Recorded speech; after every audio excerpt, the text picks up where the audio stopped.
This is what loving parenting looks like.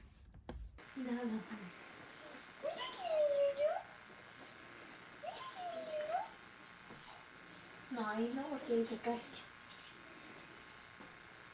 là cái gì Sissy Sissy Sissy.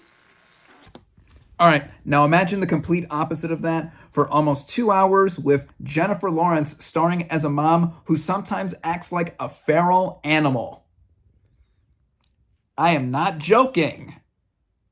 What is up, everybody? Random Random Man here, bringing you my review for Die My Love in one take. Based on the 2012 novel of the same name, the plot of this black dramedy film follows Grace, a young mother who develops postpartum depression and, alongside her partner Jackson, enters psychosis. Going into this movie, I was looking forward to seeing it mainly for its main star, with Jennifer Lawrence being our lead here, and she is also one of the film's producers. This is also the latest film by Lynn Ramsey. She co-wrote, co-composed, and directed this film here. It premiered at this year's Cannes Film Festival and got a lot of buzz, mainly for Jennifer Lawrence's performance, and of her past filmography, I've only seen one film prior to Die My Love by Lynn Ramsey, and it was 2012's You Were Never Really Here, starring Joaquin Phoenix. I thought it was fine. To me, it played out like Taxi Driver Light, though it was not as nearly as effective as this masterpiece by Martin Scorsese. And ironically and coincidentally enough, Martin Scorsese is one of the producers of Die My Love. And with how this movie looked, and I saw an initial clip that was released after its Cannes premiere, it seemed like it was going to be very different, very intimate, kinda, sorta. The other lead is Robert Pattinson, who I like a lot as well. And this film is specifically distributed by Mubi. Now, last year, they did their first wide theatrical release, at least here in the United States, with The Substance, the body horror film that ended up being one of my favorite films of 2024. And now Die My Love is getting a similar treatment. As if you don't know, Mubi is mostly curating content for their streaming service, but they also, of course, put out movies themselves too. And they picked it up out of the Cannes Film Festival earlier this year. So without further ado, starting out with the cast and their performances, we have Jennifer Lawrence as Grace. She is personally my favorite actress working in Hollywood today. If it wasn't already clear with the fact that I have a poster of her on top of my bed, or just put up above my bed where I sleep. And then also throughout her career, I have just been following her for the last 15 years now, I would say. And she starred and won the Academy Award for Best Actress for 2012's Silver Linings Playbook, one of my favorite movies of all time, and has gotten a few other Academy Award nominations. Of course, she has been in big franchise movies as well, too. So now she is going in a direction here in a lot more smaller and dramatic fare like Die My Love, which I thought here, she has been singled out for praise, and a lot of people are saying this is one of the best performances of her career. And I would say that is the case here. I agree with how she really goes for it in terms of this performance. She is playing someone who has postpartum depression for the whole movie and is going back and forth in terms of her emotions and mood and everything like that. As I also joked in the intro, at times she acts like a feral animal, but with how this movie is going, with its style and its focus all around, with how she's basically in almost every scene, I think that works because you really cannot take your eyes off of Lawrence, and just seeing what she's going through and having all the emotions go together with just how it's being expressed, with how she's also going with the turbulent relationship that she has with her partner Jackson, played by Robert Pattinson. Now, I think he gives a great performance here as well. He is quite remarkable remarkable in the scenes that he has, in that he is trying to understand what his partner is going through.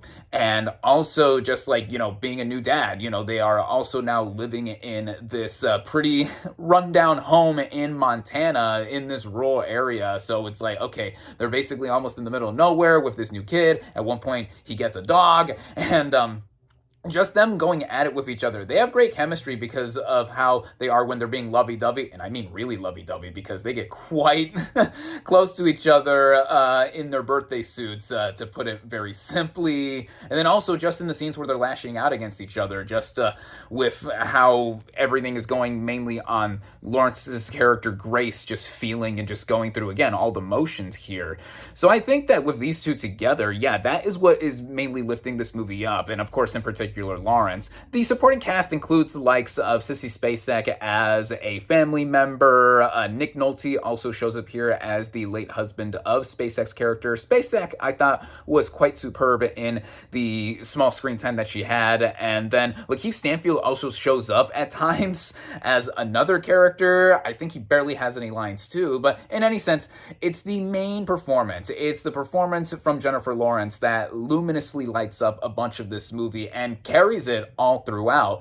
And this gets me into the writing of the film. Now, I've never read the book that this movie is based on, but with how this movie is approached, it sees us viewing this new young couple moving into this home before they even have their kid. And then after they have their kid, that is when the movie is going for a very slow burn effect, and that we are just viewing, like, at a glance and almost as if we're like a fly on the wall at times, how Lawrence's Grace is just going through and feeling, becoming a new mother, basically in almost the first year of the kid's life. And just what she is thinking, and how sometimes the movie goes for being a bit abstract, or just seeing certain visuals here that are expressing what she is feeling internally. And putting us in the perspective, I thought, was effective. At first.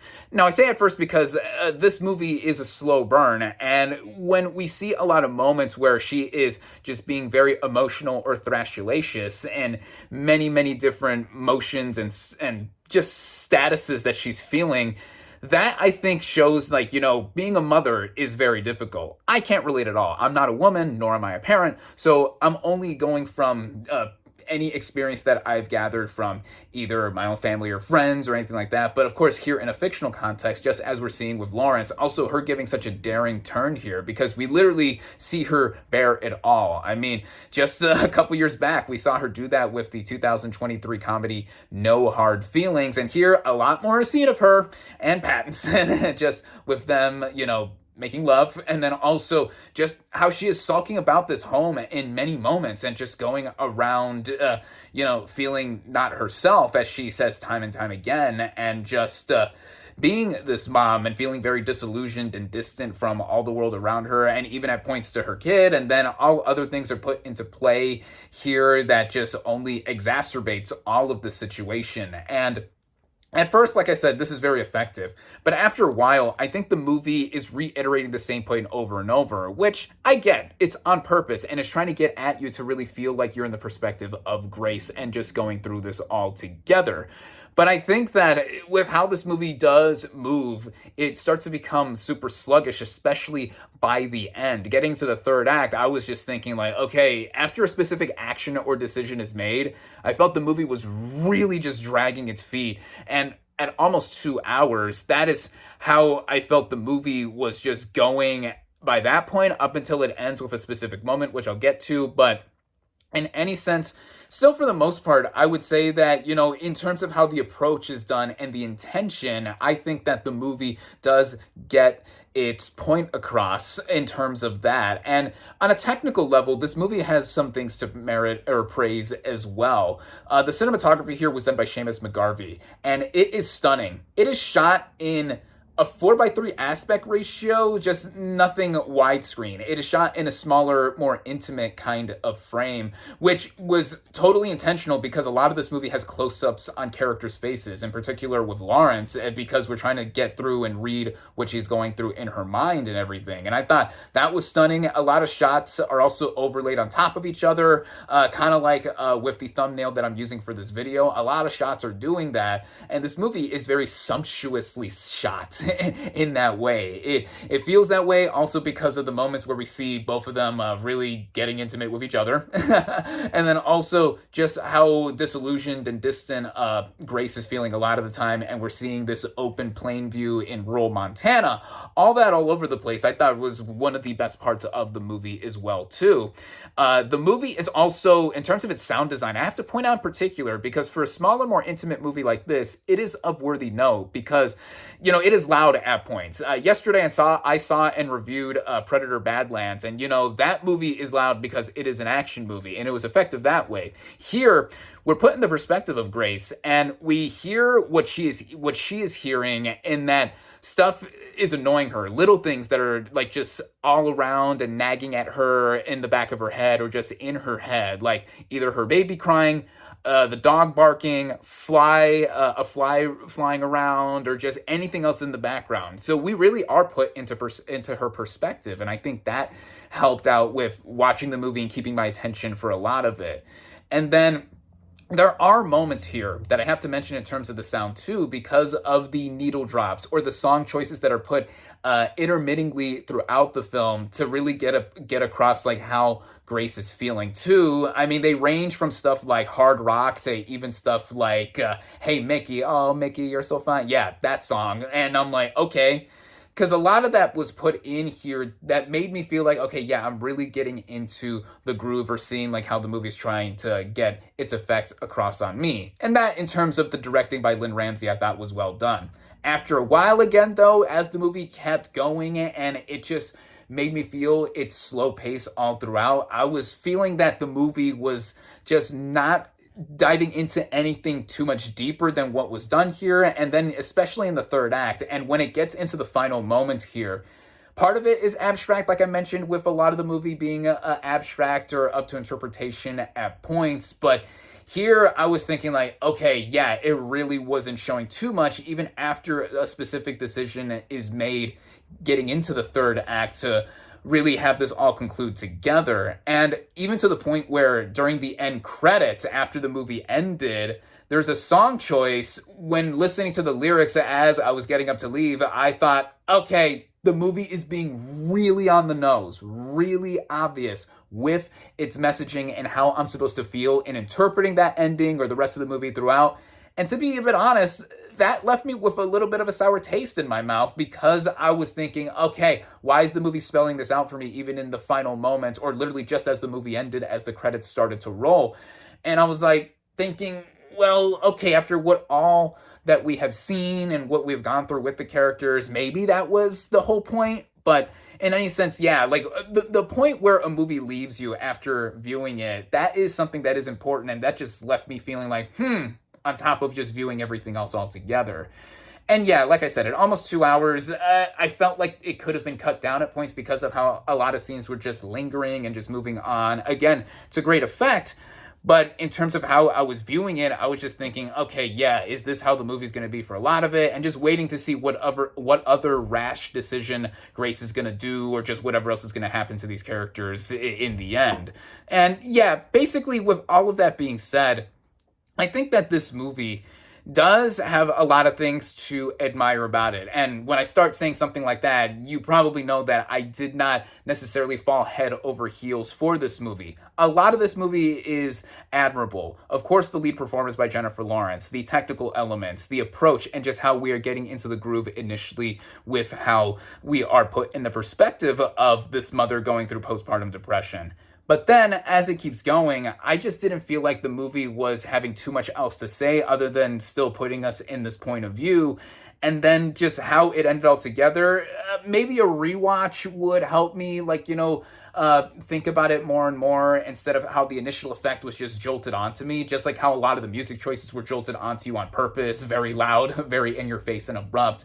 But yeah, coming all together, I would say that I thought this movie was okay. It has a lead performance that is anchoring it all together, and I need to see more of Lynn Ramsey's work anyway. Aside from this and You Were Never Really Here, I heard she has a lot of other acclaimed stuff out there, so that I can get more of a feel of how she is as a filmmaker. And yeah, with all of that though, if you're a big fan of Jennifer Lawrence like I am, of course you're going to go see this to see what she is giving in terms of a pretty tour de force performance. If you're not a big fan of Jennifer Lawrence, or if this kind of movie, in terms of it being a black dramedy, the movie's kind of ironically funny at times. That's why I would hesitate in calling it that. I just read off of the Wikipedia page, and even it said in a note that it's under consideration as to what genre this movie is. Even with that, though, this movie is funny, ironically, in some senses or situationally, but it's mostly a drama, I would say. But even with all of that, being open to a film like this and just how it runs all together, I would say that I would cautiously recommend Die, My Love, so that you can see that this is a different kind of movie. And I know mainstream audiences are not really into this film. Just seeing how the audience score on Rotten Tomatoes is, and it having a D+ cinema score, yeah, it's going to be one of these kinds of movies that is not mainstream at all. But make of it with you will. Again, I cautiously recommend Die, My Love. With all of that being said, my final verdict for Die, My Love is 3 out of 5 stars.